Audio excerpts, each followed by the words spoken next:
Hello বন্ধুরা, চলে এসেছি নতুন একটা রেসিপি নিয়ে। আজ বানাবো মটন কারি।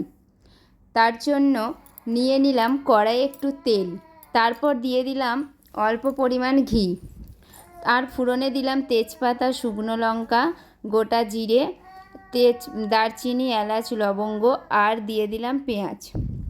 পেঁয়াজগুলো হালকা ভেজে নেব, ব্রাউন কালার যতক্ষণ না হচ্ছে ততক্ষণ একটু ভেজে নেব।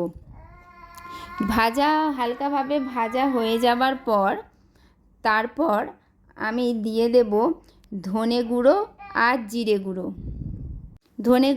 জিরে গুঁড়ো দিয়ে দিলাম। তারপর দিয়ে দেব হলুদ গুঁড়ো।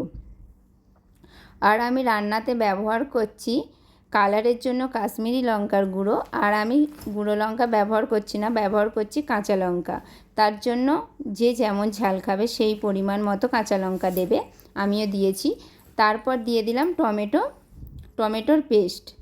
ওটা দিয়ে দেওয়ার পরে একটু কষিয়ে নেওয়ার পরে দিয়ে দিলাম মটনটা। ওটা আমি মাখিয়ে রেখেছিলাম মটনটায় নুন, হলুদ আর সর্ষের তেল। তারপর দিয়ে দিলাম। দিয়ে দেওয়ার পরে তারপর কষানোর জন্য একটি নেড়ে চেড়ে নিচ্ছি আর কি। আর সব সময় এটা মাথায় রাখতে হবে যাতে না মশলাটা ধরে যায়। তার জন্য একটু তোমাকে তো খুন্তি নাড়তেই হবে। আর দেখো কালারটাও খুব সুন্দর এসেছে। আর এখানকার মটন তাড়াতাড়ি সেদ্ধও হয়ে যায়, প্রেসারেও দিতে লাগে না। আর কষানোর সময় সেদ্ধ হয়ে এসেছে প্রায়। আর তারপর দিয়ে দিলাম টক দই, ফাটিয়ে রেখেছিলাম টক দইটা দিয়ে দিলাম। টক দইটা দিয়ে আবার একটু কষিয়ে নেব।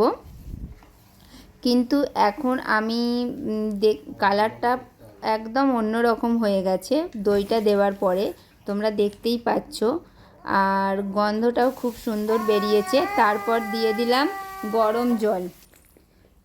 ঠান্ডা জল ব্যবহার না করাই ভালো, গরম জলটা ব্যবহার করলে টেস্টটা অন্যরকম আসে আর কি। তারপর দিয়ে দেব ধনেপাতা। তারপর ধনেপাতার কুচি কিছুটা দিয়ে দিলাম। তারপর দেখো মাংসটা প্রায় রেডি হয়ে গেছে। শেষে দিয়ে দিলাম গরম মশলার গুঁড়ো। তোমাদের কেমন লাগলো রেসিপিটা অবশ্যই জানাবে। যদি ভালো লাগে আমাকে একটু কমেন্ট করে